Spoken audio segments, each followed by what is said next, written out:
BJP ಹಾಗೂ NDA ಮಿತ್ರ ಪಕ್ಷ JDS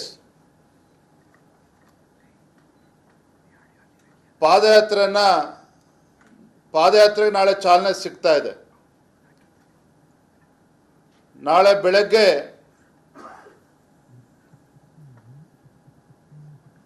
ಚಾಲನೆ ಸಿಗ್ತಕ್ಕಂಥ ಈ ಪಾದಯಾತ್ರೆ ತಮಗೆಲ್ಲ ತಿಳಿದಿರೋ ಹಾಗೆ ಈ ರಾಜ್ಯದಲ್ಲಿರ್ತಕ್ಕಂಥ ಭ್ರಷ್ಟ ಕಾಂಗ್ರೆಸ್ ಹಾಗೂ ಹಗರಣಗಳ ಸರ್ಕಾರ ಇವತ್ತು ರಾಜ್ಯದಲ್ಲಿ ಅಸ್ತಿತ್ವದಲ್ಲಿದೆ. ಈ ಒಂದು ಕಾಂಗ್ರೆಸ್ ಸರ್ಕಾರ ಬಡವರ ವಿರೋಧಿ ಸರ್ಕಾರ. ರಾಜ್ಯದಲ್ಲಿರುವ ಕಾಂಗ್ರೆಸ್ ಸರ್ಕಾರ ಪರಿಶಿಷ್ಟ ಜಾತಿ ಪರಿಶಿಷ್ಟ ಪಂಗಡಗಳ ಒಂದು ವಿರೋಧಿ ಸರ್ಕಾರ. ರಾಜ್ಯದಲ್ಲಿರ್ತಕ್ಕಂಥ ಕಾಂಗ್ರೆಸ್ ಸರ್ಕಾರ ಅಭಿವೃದ್ಧಿ ಶೂನ್ಯ ಸರ್ಕಾರ. ರಾಜ್ಯದಲ್ಲಿರ್ತಕ್ಕಂಥ ಕಾಂಗ್ರೆಸ್ ಸರ್ಕಾರ ಒಂದು ಅಸಮರ್ಥ ಸರ್ಕಾರ. ಇಂಥ ಒಂದು ಪರಿಶಿಷ್ಟ ಜಾತಿ ಪರಿಶಿಷ್ಟ ಪಂಗಡಗಳ ವಿರೋಧಿ ಸರ್ಕಾರ ಅಹಿಂದ ಹೆಸರನ್ನ ಹೇಳಿಕೊಂಡು ರಾಜ್ಯದಲ್ಲಿ ಅಧಿಕಾರ ನಡೆಸ್ತಾ ಇರ್ತಕ್ಕಂಥ ಕಾಂಗ್ರೆಸ್ ಸರ್ಕಾರ, ಸಿದ್ದರಾಮಯ್ಯನವರ ನೇತೃತ್ವದ ಕಾಂಗ್ರೆಸ್ ಸರ್ಕಾರ ಆ ಎಲ್ಲ ಸಮುದಾಯಗಳಿಗೆ ಅನ್ಯಾಯ ಮಾಡಿರ್ತಕ್ಕಂಥ ಸಂದರ್ಭದಲ್ಲಿ, ಅವರ ಅಭಿವೃದ್ಧಿಗೆ ಮೀಸಲಿಟ್ಟಿರ್ತಕ್ಕಂಥ ಹಣವನ್ನು ಇವತ್ತು ಲೂಟಿ ಮಾಡಿರ್ತಕ್ಕಂಥ ಸಂದರ್ಭದಲ್ಲಿ ಬಿಜೆಪಿ ಹಾಗೂ JDS ನಿರಂತರವಾಗಿ ನಾವು ಹೋರಾಟವನ್ನು ಮಾಡ್ಕೊಂಡು ಬಂದಿದ್ದೇವೆ. ಸದನದ ಹೊರಗಡೆ ಹಾಗೂ ಸದನದ ಒಳಗೆ ಕೂಡ ನಾವು ಹೋರಾಟ ಯಶಸ್ವಿ ಮಾಡ್ಕೊಂಡು ಬಂದಿರತಕ್ಕಂಥ ಪರಿಣಾಮ ಇವತ್ತು ಕಾಂಗ್ರೆಸ್ ಸರ್ಕಾರವನ್ನು ಒಂಟಿಗಾಲಲ್ಲಿ ನಿಲ್ಲಿಸ್ತಕ್ಕಂಥ ಕೆಲಸ ನಾವು ಯಶಸ್ವಿಯಾಗಿ ಮಾಡಿದ್ದೇವೆ. ಮತ್ತು ಹೋರಾಟದ ಮುಂದಿನ ಭಾಗವಾಗಿ ನಾಳಿನ ಪಾದಯಾತ್ರೆ ಚಾಲನೆ ಸಿಗ್ತಾ ಇದೆ. ಈ ನಾಡಿನಲ್ಲಿ ಹೋರಾಟಕ್ಕೆ ಮತ್ತೊಂದು ಹೆಸರು, ಈ ನಾಡಿನಲ್ಲಿ ರೈತ ನಾಯಕರು ಅಂತ ಹೇಳಿದ್ರೆ ಮತ್ತೊಂದು ಹೆಸರು ಸನ್ಮಾನ್ಯ BS ಯಡಿಯೂರಪ್ಪನವರು. ಸನ್ಮಾನ್ಯ BS ಯಡಿಯೂರಪ್ಪನವರು ಜಾತ್ಯತೀತ ಜನತಾದಳದ ಅಧ್ಯಕ್ಷರು, ಕೇಂದ್ರ ಸಚಿವರಾಗಿರ್ತಕ್ಕಂಥ ಮಾನ್ಯ ಕುಮಾರಸ್ವಾಮಿ ಅವರು ಚಾಲನೆಯನ್ನು ನೀಡ್ತಾರೆ. ಮತ್ತು ಎರಡೂ ಪಕ್ಷಗಳು ಒಂದಾಗಿ ಈ ಪಾದಯಾತ್ರೆ ನಾವೆಲ್ಲರೂ ಕೂಡ ಪಾಲ್ಗೊಳ್ತೇವೆ. ನಾಳೆ ದಿನ 3ನೇ ತಾರೀಕು ಪ್ರಾರಂಭ ಆಗ್ತಕ್ಕಂಥ ಈ ಪಾದಯಾತ್ರೆ ಒಟ್ಟು 8 ದಿನಗಳ ಈ ಪಾದಯಾತ್ರೆ ಇದಾಗಿದೆ. ನಾಳೆ ಬೆಳಗ್ಗೆ 8 ಶೃಂಗೇರಿಯಲ್ಲಿರ್ತ ಕೆಂಪಮ್ಮ ದೇವಸ್ಥಾನ ಹತ್ರ ಕೆಂಗೇರಿಯಲ್ಲಿರ್ತಕ್ಕಂಥ ಕೆಂಪಮ್ಮ ದೇವಸ್ಥಾನ ಹತ್ರ ಏನು ಮಂಜುನಾಥ ಕನ್ವೆನ್ಷನ್ ಹಾಲ್ ಬಿಡದಿ, ಇಲ್ಲಿಂದ ನಮ್ಮ ಪಾದಯಾತ್ರೆ ಶುರುವಾಗ್ತದೆ. ನಾಳೆ ದಿನ ಸುಮಾರು 16 ಕಿಲೋಮೀಟರ್ ಅಷ್ಟು ನಮ್ಮ ಪಾದಯಾತ್ರೆ ಇರ್ತದೆ. ನಾಡಿದ್ದು 4ನೇ ತಾರೀಕು ಭಾನುವಾರ 2ನೇ ದಿನ ಮಂಜುನಾಥ ಕನ್ವೆನ್ಷನಲ್ ಹಾಲ್ ಬಿಡದಿಯಿಂದ ಪ್ರಾರಂಭ ಆಗ್ತದೆ. ನಾಡಿನ ಪಾದಯಾತ್ರೆ 22 ಕಿಲೋಮೀಟರ್ ಅಷ್ಟು ಇರ್ತದೆ ನಾಡಿದ್ದು. ಅದೇ ರೀತಿ 3ನೇ ದಿನ ಅಂದರೆ 5ನೇ ತಾರೀಕು ಸೋಮವಾರ ಕೆಂಗಲ್ಲಿಂದ ನಮ್ಮ ಪಾದಯಾತ್ರೆ ಶುರುವಾಗ್ತದೆ. KVK ಕನ್ವೆನ್ಷನ್ ಹಾಲ್ 3ನೇ ದಿನದ ಪಾದಯಾತ್ರೆಯಿಂದ ಶುರುವಾದರೆ ಸುಮಾರು 20 ಕಿಲೋಮೀಟರ್ ಅಷ್ಟು ನಮ್ಮ ಪಾದಯಾತ್ರೆ ನಾವು ಚಲಿಸ್ತೇವೆ. 4ನೇ ದಿನ ಅಂದರೆ 6ನೇ ತಾರೀಕು ಮಂಗಳವಾರದ ಪಾದಯಾತ್ರೆ ನಿಡಘಟ್ಟ ಸುಮಿತ್ರಾ ದೇವಿ ಕನ್ವೆನ್ಷನ್ ಹಾಲ್ ಮಿಡಘಟ್ಟದಿಂದ ಪ್ರಾರಂಭ ಆಗ್ತದೆ. 4ನೇ ದಿನವೂ ಸಹ 20 ಕಿಲೋಮೀಟರ್ ಅಷ್ಟು ನಾವು ಪಾದಯಾತ್ರೆಯಲ್ಲಿ ಸಾಕ್ತೇವೆ. 5ನೇ ದಿನ ಅಂದರೆ 7ನೇ ತಾರೀಕು ಬುಧವಾರ ಮಂಡ್ಯ ಶಶಿಕಿರಣ್ ಕನ್ವೆನ್ಷನ್ ಹಾಲ್ ಇಲ್ಲಿಂದ ನಮ್ಮ ಪಾದಯಾತ್ರೆ ಶುರುವಾಗ್ತದೆ. 5ನೇ ದಿನ ಸುಮಾರು 16 ಕಿಲೋಮೀಟರ್ ಅಷ್ಟು ಪಾದಯಾತ್ರೆ ಇರ್ತದೆ. ಅದೇ ರೀತಿ 8ನೇ ತಾರೀಕು ಗುರುವಾರ 6ನೇ ದಿನ ತೂಬಿನಕೆರೆ ಅಲ್ಲಿ KDB ಇಂಡಸ್ಟ್ರಿಯಲ್ ಏರಿಯಾ ಇಲ್ಲಿಂದ ನಮ್ಮ ಪಾದಯಾತ್ರೆ ಶುರುವಾಗ್ತದೆ 6ನೇ ದಿನದ ಪಾದಯಾತ್ರೆ. 7ನೇ ದಿನ ಅಂದರೆ 9ನೇ ತಾರೀಕು ಶುಕ್ರವಾರ ಶ್ರೀರಂಗಪಟ್ಟಣದ ಮಂಜುನಾಥ ಕಲ್ಯಾಣ ಮಂಟಪ ಇಲ್ಲಿಂದ ನಮ್ಮ ಪಾದಯಾತ್ರೆ ಶುರುವಾಗ್ತದೆ. 8ನೇ ತಾರೀಕು ಅಂದರೆ 10ನೇ ತಾರೀಕು ನಮ್ಮ ಪಾದಯಾತ್ರೆ ಕೊನೆಗೊಳ್ತಕ್ಕಂಥ ದಿನ ಮೈಸೂರಿನಲ್ಲಿ ನಡೀತದೆ. ಈ ಒಂದು ಪಾದಯಾತ್ರೆ ಪ್ರತಿನಿತ್ಯ ನಾಳೆಯಿಂದ ಶುರುವಾಗ್ತಕ್ಕಂಥ ಪಾದಯಾತ್ರೆ ಕನಿಷ್ಠ 8ರಿಂದ 10 ಸಾವಿರ ಸಂಖ್ಯೆಯಲ್ಲಿ ಪಾದಯಾತ್ರೆಯಲ್ಲಿ ಭಾಗವಹಿಸ್ತಾರೆ. ರಾಜ್ಯದ ಮೂಲೆ ಮೂಲೆಗಳಿಂದನೂ ಕೂಡ ನಾವು ಕಾರ್ಯಕರ್ತರು ಬರ್ತಾರೆ. ಎಲ್ಲರೂ ಕೂಡ ಭಾಳ ಉತ್ಸಾಹದಲ್ಲಿ ಈ ಒಂದು ಪಾದಯಾತ್ರೆಯಲ್ಲಿ ಭಾಗವಹಿಸ್ತಾ ಇದ್ದಾರೆ. ಈ ಪಾದಯಾತ್ರೆ ಸಂಬಂಧಪಟ್ಟಂಗೆ ಒಂದು ರೂಟ್ ಮ್ಯಾಪ್ ಕೂಡ ಆಗಿದೆ. ಎಲ್ಲವೂ ಕೂಡ ತಮಗೂ ಕೂಡ ಅದನ್ನು ಶೇರ್ ಮಾಡ್ತಾರೆ. ನಿನ್ನೆ ದಿನ ಈ ಕಾಂಗ್ರೆಸ್ ಸರ್ಕಾರ ಒಂದು ಹೊಸ ಇತಿಹಾಸವನ್ನು ಸೃಷ್ಟಿ ಮಾಡಿದೆ. ಮುಖ್ಯಮಂತ್ರಿಗಳೇ ಇಲ್ಲದಂಥ ಕ್ಯಾಬಿನೆಟ್ ಮೀಟಿಂಗ್ ಆಗಿರ್ತಕ್ಕಂಥದ್ದು. ಈ ರಾಜ್ಯದ ಮುಖ್ಯಮಂತ್ರಿಗಳು ಇಲ್ಲದೇನೆ ಸಚಿವ ಸಂಪುಟದ ಸಭೆ ನಡೆದಿರ್ತಕ್ಕಂಥದ್ದು. ರಾಜ್ಯಪಾಲರು ನೀಡಿರ್ತಕ್ಕಂಥ ನೋಟಿಸಿಗೆ ಉತ್ತರವನ್ನು ಕೊಡಬೇಕಾಗಿರ್ತಕ್ಕಂಥ ಮುಖ್ಯಮಂತ್ರಿಗಳು ಈ ಒಂದು ಕ್ಯಾಬಿನೆಟ್ ಸಭೆಯನ್ನು ಮಾಡೋದ್ರ ಮುಖೇನ ರಾಜ್ಯಪಾಲರಿಗೆ ಪ್ರಶ್ನೆ ಮಾಡ್ತಕ್ಕಂಥ ಪ್ರಯತ್ನ ಮಾಡ್ತಾ ಇದ್ದಾರೆ. ಸದನದಲ್ಲಿ ನಾವು ಕೇಳ್ತಕ್ಕಂಥ ಪ್ರಶ್ನೆಗಳಿಗೆ ಉತ್ತರ ಕೊಡೋದಕ್ಕೆ ಸಾಧ್ಯ ಆಗಲಿಲ್ಲ.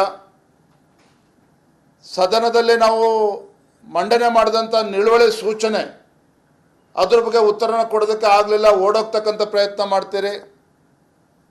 ಇವತ್ತು ಸಾಕಷ್ಟು ಪ್ರಶ್ನೆಗಳು ಉದ್ಭವ ಆಗಿದೆ. ಆದರೆ ಯಾವುದಕ್ಕೂ ಕೂಡ ಉತ್ತರ ಕೊಡದೆ ಫಲಾನುಭವಾದವನ್ನು ಏನು ಮಾಡೋದಕ್ಕೆ ಹೊರಟಿದ್ದೀರಿ. ಖಂಡಿತ ಇದು ಸರಿಯಲ್ಲ. ನಾನು ನೋಡ್ತಾ ಇದ್ದೆ, ನಾನು ಕೂಡ ನೆನ್ನೆ ದೆಹಲಿಯಲ್ಲಿದ್ದೆ. ದೃಶ್ಯ ಮಾಧ್ಯಮಗಳಲ್ಲಿ ನಾನು ಕೂಡ ಗಮನಿಸ್ತಾ ಇದ್ದೆ. ಎಲ್ಲ ಸಚಿವರು ಮುಖ್ಯಮಂತ್ರಿಗಳ ಬೆನ್ನಿಂದ ನಿಂತಿದ್ದಾರೆ, ಮುಖ್ಯಮಂತ್ರಿಗಳ ಜೊತೆ ನಿಂತಿದ್ದಾರೆ ಅನ್ನೋದನ್ನ ಬ್ರೇಕಿಂಗ್ ನ್ಯೂಸ್ ಕೂಡ ನಾನು ನೋಡ್ತಾ ಇದ್ದೆ. ಪ್ರಶ್ನೆ ಇರ್ತಕ್ಕಂಥದ್ದು ತಾವು ಕೂಡ ಎಲ್ಲರೂ ಗಮನಿಸಿದ್ದೀರಿ ಅಂತ ನಾನು ಭಾವಿಸ್ತೇನೆ. ಎಲ್ಲರೂ ಕೂಡ ಸಚಿವರು ಮುಖ್ಯಮಂತ್ರಿಗಳ ಜೊತೆ ನಿಂತಿದ್ದಾರೆ ಅಂತಕ್ಕಂಥದ್ದು ಒಂದು ಕಡೆ ಆದರೆ, ಸಾಕಷ್ಟು ಜನ ಹಿರಿಯ ಸಚಿವರ ಮುಖದಲ್ಲಿ ಬಹಳ ಮಂದಹಾಸವನ್ನು ಕೂಡ ನಾವು ನೋಡ್ತಾ ಇದ್ದೀವಿ. ಬಹಳಷ್ಟು ಜನ ಹಿರಿಯ ಸಚಿವರ ಮುಖದಲ್ಲಿ ಬಹಳ ಸಂತೋಷ, ಮಂದಹಾಸವನ್ನು ಕೂಡ ನಾವು ನೋಡ್ತಾ ಇದ್ದೀವಿ. ಸೊ ಮುಖ್ಯಮಂತ್ರಿಗಳ ಹಿಂದೆ ಎಷ್ಟು ಜನ ಸಚಿವರು ನಿಂತಿದ್ದಾರೆ ಅನ್ನೋದಕ್ಕಿಂತ ಹೆಚ್ಚಾಗಿ ಮುಖ್ಯಮಂತ್ರಿಗಳ ಹಿಂದೆ ಏನು ಮಾಡ್ತಾ ಇದ್ದಾರೆ ಅನ್ನೋದನ್ನು ಕೂಡ ಸ್ವಲ್ಪ ಅದ್ರ ಬಗ್ಗೆ ಚಿಂತನೆ ಮಾಡಿದ್ರೆ ಒಳ್ಳೆಯದು ಅಂತಕ್ಕಂಥದ್ದು. ಒಟ್ಟಾರೆಯಾಗಿ ಹೇಳೋದಾದ್ರೆ, ಈ ಒಂದು ಕಾಂಗ್ರೆಸ್ ಸರ್ಕಾರ ವಾಲ್ಮೀಕಿ ಅಭಿವೃದ್ಧಿ ನಿಗಮದಲ್ಲಿ ಆಗಿರ್ತಕ್ಕಂಥ ಹಗರಣ, ಮೂಡಾದಲ್ಲಿ ಮುಖ್ಯಮಂತ್ರಿಗಳ ಕುಟುಂಬ ಜೊತೆಗೆ ಹೊತ್ತು ಈ ಕಾಂಗ್ರೆಸ್ ಸರ್ಕಾರ ಬಂದ ನಂತರದಲ್ಲಿ ಇದೇ ಮೂಡಾದಲ್ಲಿ ಆ ಮೂಡಾ ಕಮಿಷನರ್ ಹಿಡ್ಕೊಂಡು ಸಾವಿರಾರು ನಿವೇಶನಗಳನ್ನು ಲೂಟಿ ಮಾಡಿ ಸಾವಿರಾರು ಕೋಟಿ ಲಾಭವನ್ನು ಮಾಡಿಕೊಂಡಿದ್ದಾರೆ.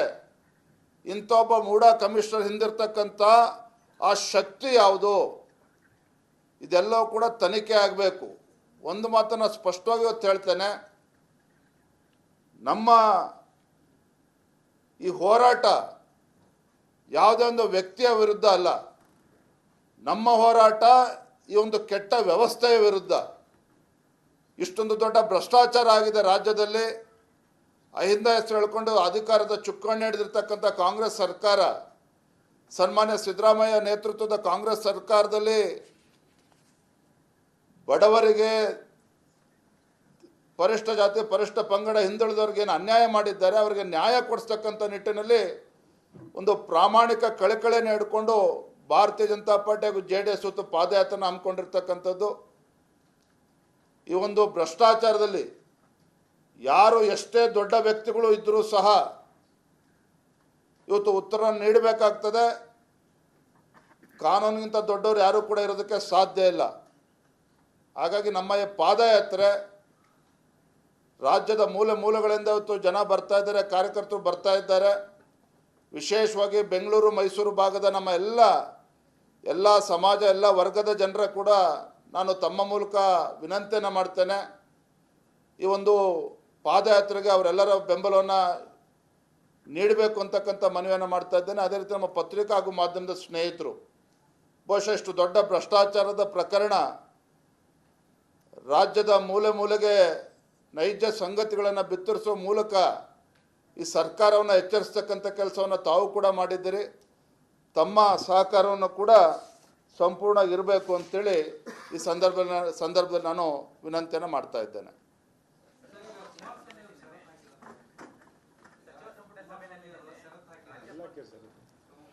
ಯಾವುದೂ ಷರತ್ತು ಹಾಕಿಲ್ಲ. ನೆನ್ನೆ ದಿನ ದೆಹಲಿಯಲ್ಲಿ ಕೂತು ಎಲ್ಲವೂ ಕೂಡ ಸಮಸ್ಯೆ ಬಗೆಹರಿದಿದೆ. ಎಲ್ಲ ನಮ್ಮ ಪಾದಯಾತ್ರೆ ಯಶಸ್ವಿಯಾಗಿ ಆಗ್ತದೆ. ನಿಮ್ಮ ಸಹಕಾರ ಕೂಡ ಇರಬೇಕು.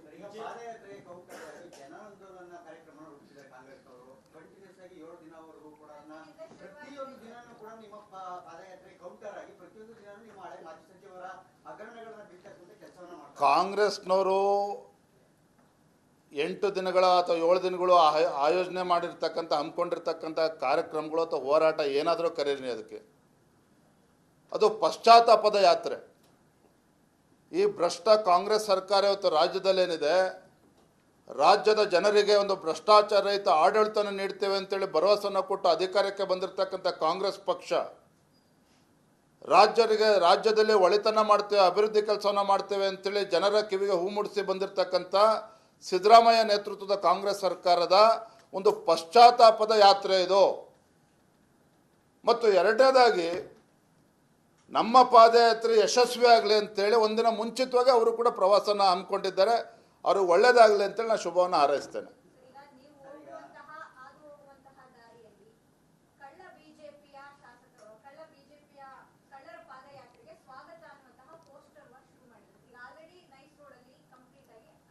ಭಾಳ ನಿಸ್ಸೀಮರಿದ್ದಾರೆ. ಹಿಂದೆ ನಮ್ಮ ಸರ್ಕಾರದ ವಿರುದ್ಧನೂ ಕೂಡ ಪೇ CM 40% ಹೇಳಿ ಅವತ್ತು ಅಧಿಕಾರಕ್ಕೆ ಬಂದಿರತಕ್ಕಂಥದ್ದು. ಆದರೆ ಸರ್ಕಾರದ ಬಂಡವಾಳ, ಕಾಂಗ್ರೆಸ್ ಸರ್ಕಾರದ ಬಂಡವಾಳ ಈಗಾಗಲೇ ಬಯಲಾಗಿದೆ. ರಾಜ್ಯದಲ್ಲಿ ಮನೆಯಲ್ಲಿ ಇವತ್ತು ಭ್ರಷ್ಟಾಚಾರದ ಬಗ್ಗೆ ಮಾತನಾಡ್ತಾ ಇದ್ದಾರೆ. ಕಾಂಗ್ರೆಸ್ ಸರ್ಕಾರದ ಬಗ್ಗೆ ತೂಚಿ ಅಂತೇಳಿ ಉಗುಳುತ್ತಾ ಇದ್ದಾರೆ. ಹಾಗಾಗಿ ಈ ರೀತಿ ಅಭಿಯಾನ ಮಾಡ್ತಾರೋ ಮತ್ತೊಂದು ಮಾಡ್ತಾರೋ, ಆದರೆ ಇದಕ್ಕೇನು ಕವಡೆ ಕಾಸಿನ ಕಿಮ್ಮತ್ತಿಲ್ಲ. ನಾನು ನೋಡ್ತಾ ಇದ್ದೆ ಮೊನ್ನೆ ದಿನ DK ಶಿವಕುಮಾರ್ ಅವರು DK ಶಿವಕುಮಾರ್ ಅವರು ಭ್ರಷ್ಟಾಚಾರದ ಬಗ್ಗೆ ಮಾತನಾಡ್ತಕ್ಕಂಥದ್ದು. ಭ್ರಷ್ಟಾಚಾರದ ಪಿತಾಮಹ ಅವರೇನು ಭ್ರಷ್ಟಾಚಾರದ ಬಗ್ಗೆ ಮಾತನಾಡ್ತಾರೆ. ಇವತ್ತು ಉತ್ತರ ಕೊಡಬೇಕಾಗಿರ್ತಕ್ಕಂಥದ್ದು ಸಿದ್ದರಾಮಯ್ಯನವರು ಉತ್ತರ ಕೊಡಬೇಕಾಗಿದೆ, DK ಶಿವಕುಮಾರ್ ಕೂಡ ಉತ್ತರ ಕೊಡಬೇಕಾಗಿದೆ. ಹಾಗಾಗಿ ಇವತ್ತೇನು ಸಿದ್ದರಾಮಯ್ಯನವರು ಮತ್ತು DK ಶಿವಕುಮಾರ್ ಅವರು ಮತ್ತು ಕಾಂಗ್ರೆಸ್ ಸಚಿವರು ಎಲ್ಲರ ನಡವಳಿಕೆಯನ್ನು ಗಮನಿಸ್ತಾ ಇದ್ದೇವೆ, ಹೇಳಿಕೆಗಳನ್ನು ಗಮನಿಸ್ತಾ ಇದ್ದೇವೆ. ಇವತ್ತು ನಿಮ್ಮ ಸರ್ಕಾರ ಇವತ್ತು ರಾಜ್ಯದ ಜನರಿಗೆ ಇವತ್ತು ಶಾಪ್ ಆಗಿ ಪರಿವರ್ತನೆ ಆಗಿರ್ತಕ್ಕಂಥದ್ದು. ಜನ ಶಾಪ ಆಗ್ತಾಯಿದೆ ನಿಮ್ಮ ಸರ್ಕಾರದ ಬಗ್ಗೆ. ಅಭಿವೃದ್ಧಿ ಬಗ್ಗೆ ಈಗ ಮಾತನಾಡ್ತಕ್ಕಂಥದ್ದನ್ನ ಅರ್ಥನೇ ಇಲ್ಲ ಬಿಡಿ. ಅಭಿವೃದ್ಧಿ ಬಗ್ಗೆ ಅವರು ಮಾತನಾಡೋದಿಲ್ಲ. ಒಂದು ರೂಪಾಯಿ ದುಡ್ಡನ್ನು ಕೂಡ ಕೊಡ್ತಾ ಇಲ್ಲ.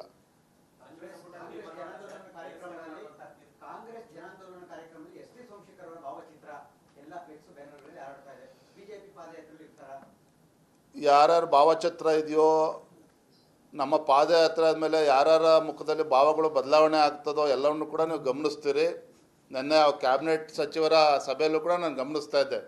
ಭಾಳ ಸಂತೋಷ ಮುಖದಲ್ಲಿ. ಎಲ್ಲೋ ಒಂದು ಕಡೆ ಬೆನ್ನು ನಿಂತ್ಕೊಂಡು ಯಾರ್ಯಾರು ಏನೇನು ಹಾಕ್ತಾರೋ ಗೊತ್ತಿಲ್ಲ. ಅದು ಕೂಡ ನೀವು ಮುಂದಿನ ದಿನಗಳಲ್ಲಿ ನೋಡಬೇಕು. ಹಾಗಾಗಿ ಯಾರಿರ್ತಾರೆ ಯಾರಿಲ್ಲ ಅನ್ನೋದಕ್ಕಿಂತ ಹೆಚ್ಚಾಗಿ ಬಿಗ್ಗರ್ ಇಶ್ಯೂ ಈ ಭ್ರಷ್ಟ ಕಾಂಗ್ರೆಸ್ ಸರ್ಕಾರದ ವಿರುದ್ಧ ನಮ್ಮ ಹೋರಾಟ ತೊಡೆ ತಟ್ಟಿದ್ದೇವೆ. ಅವರು ಉತ್ತರ ಕೊಡಲಿ.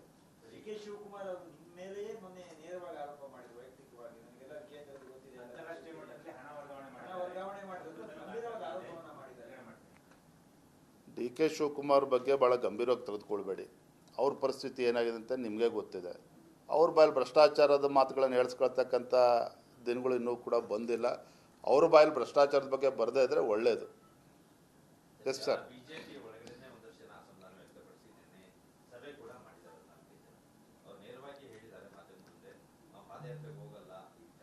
ಇದ್ರ ಬಗ್ಗೆ ಪಾದಯಾತ್ರೆ ಆದಮೇಲೆ ಉತ್ತರ ಕೊಡ್ತಾರೆ. ನೆನ್ನೆ ನಮ್ಮ ರಾಷ್ಟ್ರೀಯ ನಾಯಕರಾಗಿರ್ತಕ್ಕಂಥ ರಾಷ್ಟ್ರೀಯ ಪ್ರಧಾನ ಕಾರ್ಯದರ್ಶಿಗಳು ಅದ್ರ ಬಗ್ಗೆ ಉತ್ತರವನ್ನು ಕೊಟ್ಟಿದ್ದಾರೆ. ಇವತ್ತು ನಮ್ಮ ಮುಂದೆ ಇರತಕ್ಕಂಥ ಗುರಿ ಈ ಒಂದು ಭ್ರಷ್ಟ ಕಾಂಗ್ರೆಸ್ ಹಗರಣಗಳ ಸರ್ಕಾರ, ಈ ಸರ್ಕಾರದ ಹೋರಾಟ.